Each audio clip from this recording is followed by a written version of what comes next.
내 평생 그 하나로 충분해요. 어린 양 찬양하리. 내가 주의 임재 안에서 어린 양 찬양하리. 내가 주의 임재 안에서.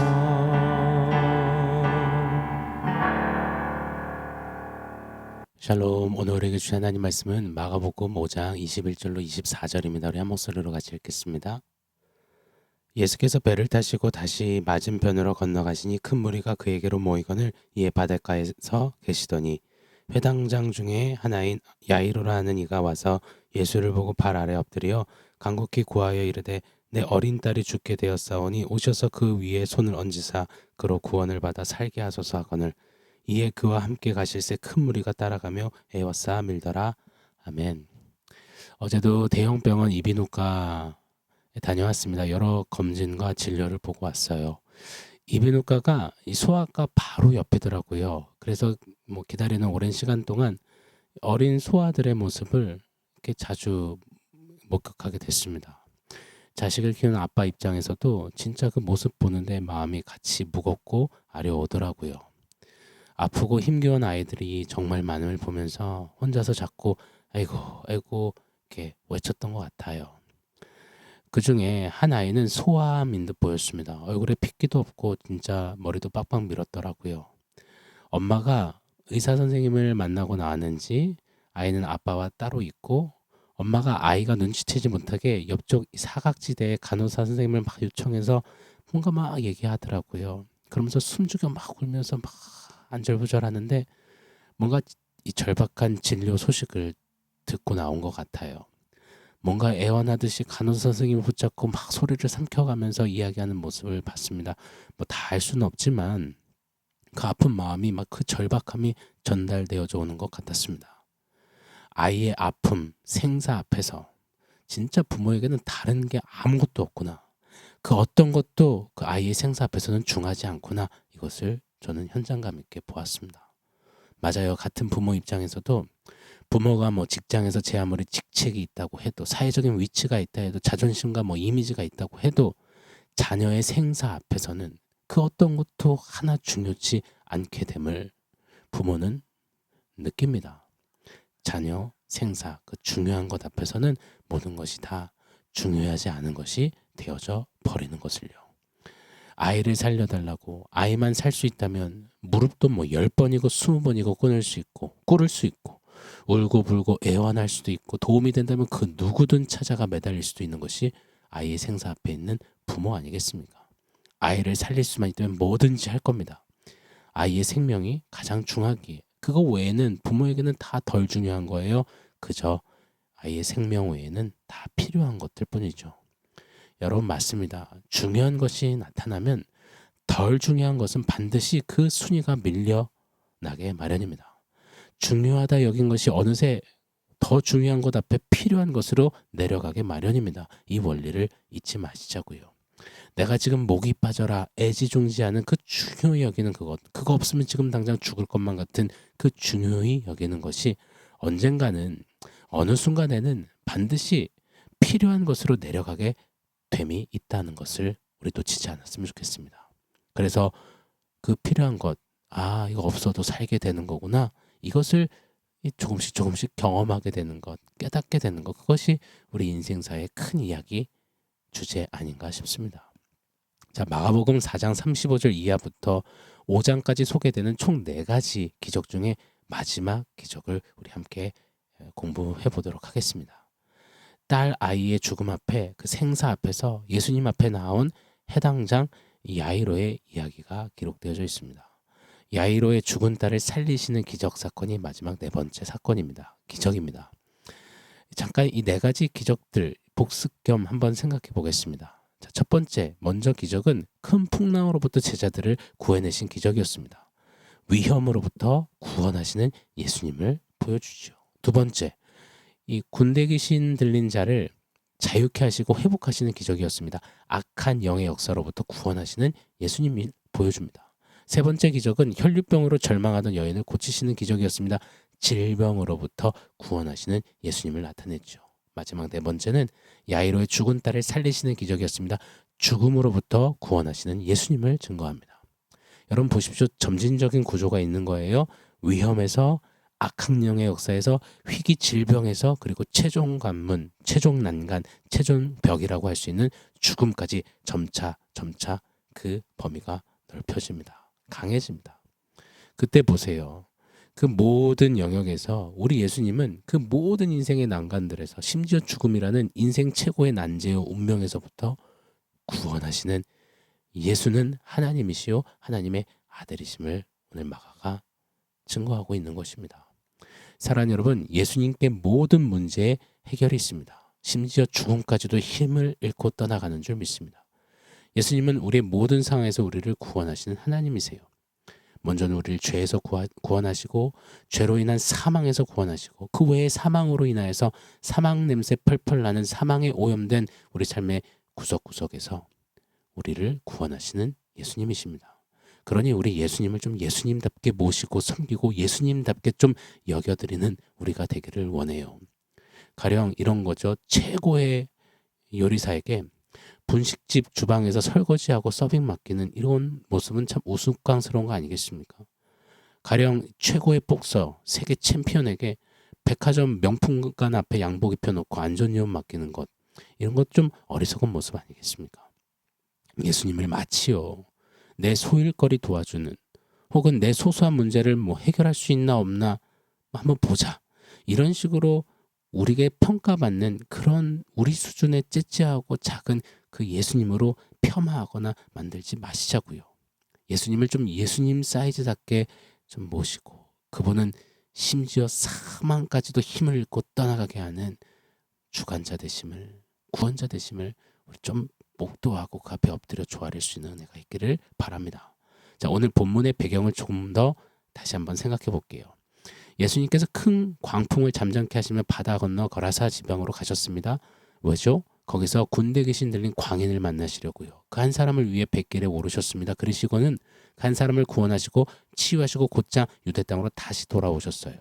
찍고 다시 오신 거죠. 오시자마자 기다렸다는 듯이 무리가 몰려들었습니다. 예수님은 정말 머리 둘 것 없는 쉴 틈이 없으셨습니다.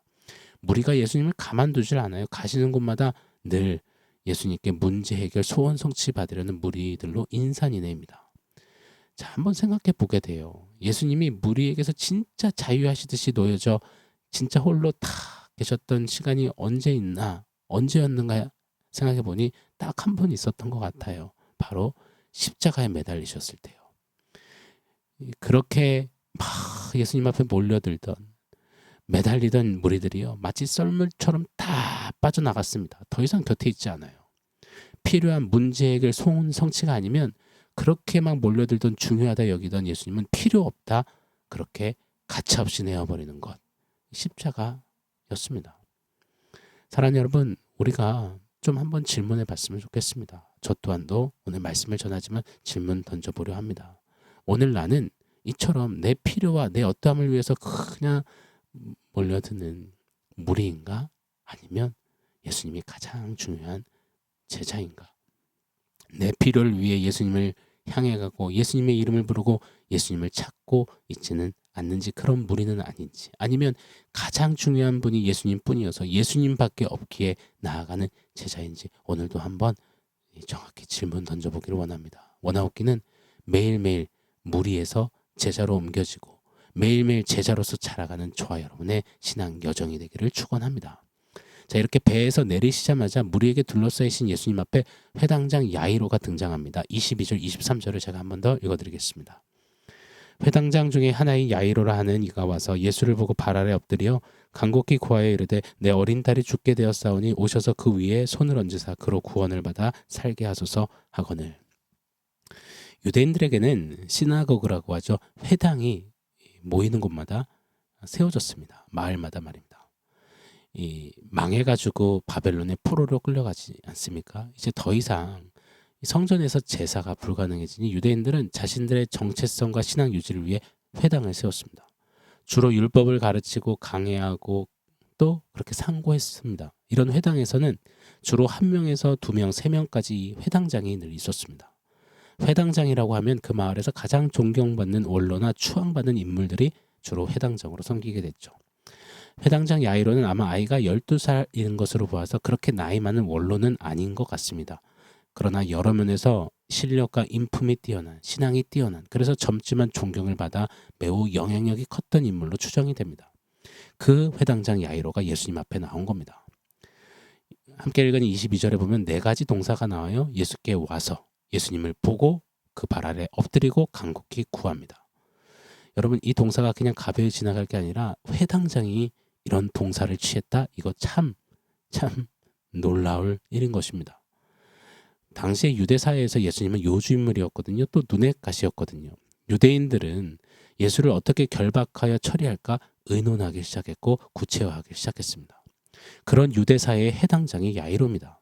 그런데 그 회당장이 예수님께 와서 보고 엎드려 간구한다고요? 다들 눈이 휘둥글레지면서 이 뭐야? 이게 무슨 일이야?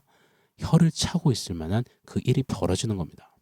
앞으로 회당장직을 더 할 수 있을지, 아니요, 당장 사람들 입에 오르락내리락 하고 구설수에 올라 당장 해고되고, 아니요, 유대사에서 쫓겨갈 만한 그런 충분한 사건이었습니다. 자, 그런 회당장 야이로는 지금 크게 2가지를 내려놓고 예수님 앞에 나아간 거예요. 첫 번째는 회당장이라는 프라이드를 지금 놓고 있는 겁니다. 프라이드에는 뭐 회당장으로서의 쌓아올린 명성, 위치, 권력, 실력, 명예, 존중 뭐 다 포함될 수가 있겠죠. 그런데 보세요. 이런 것들이 중요하다 여기며 살았을 야이로입니다. 그런데 지금 딸의 생사가 오가는 진짜 더 중요한 일이 발생되니까요. 그 모든 프라이드가 아무것도 아님을 깨닫는 겁니다. 내 프라이드, 내 명성, 내 위치, 내 자리, 사람들에게 받는 존경, 그게 무엇이 중헌디? 내 딸이 죽는데 그게 무엇이 중헌디? 우리 딸 죽는 앞에서 아무 소용이 없는 것임을 깨닫습니다. 그리고 내려놓고 나아가는 겁니다. 둘째로 야이로는 두려움을 내려놓았습니다. 바리새인들과 헤롯 당원들은 지금 예수 죽이기에 혈안이 되었거든요. 특히 예수님이 손 마른 자를 고치실 때 그 회당에 있었던 회당장이 야이로였을 가능성이 큽니다. 손 마른 자를 고치실 때 사람들은 예수님의 가르침에 놀랐습니다. 와, 이 가르침이 서기관 같지 않고 권세가 있구나. 아마 야이로도 귀를 쫑긋하고 예수님의 가르침을 들었을 거예요. 그래도 회당장이라는 자리, 또 사람들의 시선이 있어서 무게잡고 그냥 뒷짐지고만 있었겠죠.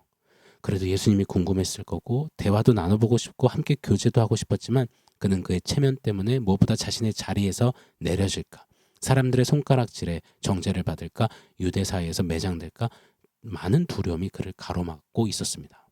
그러나 절체절명의 순간 딸의 생사 앞에서 그 두려움은 아무것도 아님을 깨닫는 겁니다. 딸이 죽을 수도 있다라는 두려움이 그가 예상했고 예견했던 중요하다 여겼던 그 어떤 두려움보다도 훨씬 더 큰 두려움이 된 것입니다. 사랑하는 여러분, 야이로의 모습을 통해서 한 번 더 강조드리고 싶어요. 내가 중요하다 여기는 것들이 그보다 더 중요한 것이 나오면 덜 중요해지는 그것이 바로 이 세상의 이치입니다. 10만 원이 가장 큰 줄 알고 살았던 어느 아이가 100만 원을 보게 된 겁니다. 그러면 10만 원이 어느새 작게 보이는 것처럼요. 이 폴더폰에 방방 뛰고 좋아하던 아이가 스마트폰을 만지기 시작하니 폴더폰이 시시하고 싫어지고 재미없고 유치한 겁니다. 맞습니다. 신앙은 가장 중요한 본질 앞에서 덜 중요한 가치들을 내리고 또 내리는 여정임에 틀림이 없습니다. 그렇게 궁극적으로는 가장 중요하신 예수님 앞에 그 어떤 것도 심지어 죽음까지도 내려지게 하는 것, 그것이 우리의 이 땅에서의 믿음길임을 믿습니다. 유명한 회당장 야이로가 그에게 있어서 가장 중요한 딸의 생명, 죽음 앞에 그간 중요하다 여겼던 그 프라이드와 두려움을 과감히 내어놓습니다. 중요한 것 앞에 가차없이 내릴 수 있는 그 모든 것들이 그냥 그저 필요한 것들이 되는 그런 순간을 보여줍니다. 그리고 야이로와 주님과의 이 사건, 이 대화를 보면요. 훗날 계속 이어진 내용들을 보면 오늘 본문 당장에는 야이로에게는 딸의 생사가 가장 중요하지만 후에 보면 그에게는 어느새 그보다 훨씬 더 중요한 죽은 딸을 살리시고 구원하시는 가장 중요하신 주 예수님 앞에 모든 것을 다 내리고 엎드리게 되는 겁니다.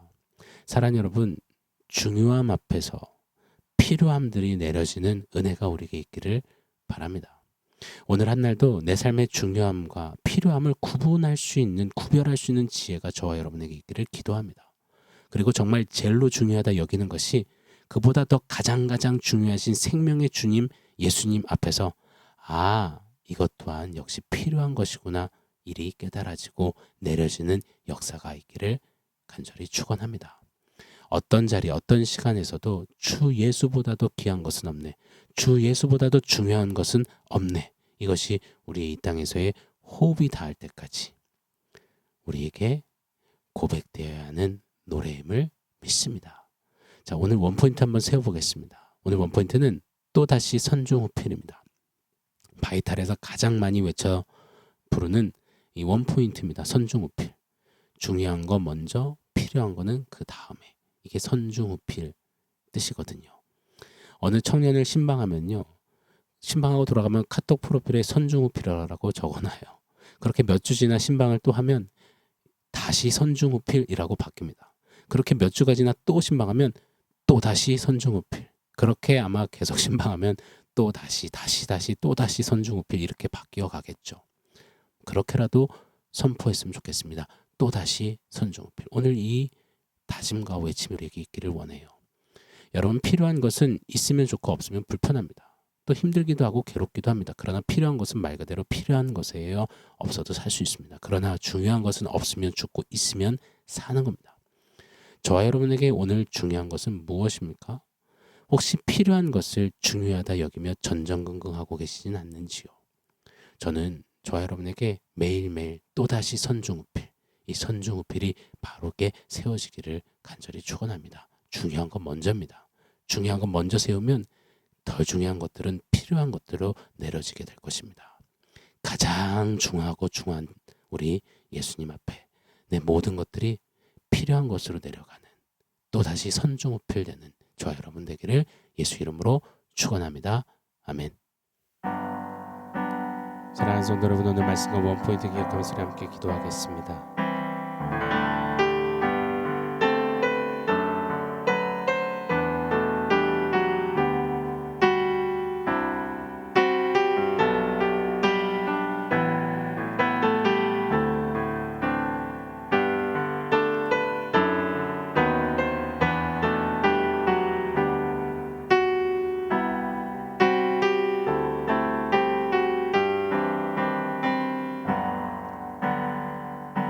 하나님, 중요한 것 먼저, 그리고 그 다음에 필요한 것을 그 위에 세울 수 있는 선중후필의 바른 질서와 회복이 우리에게 있기를 원합니다.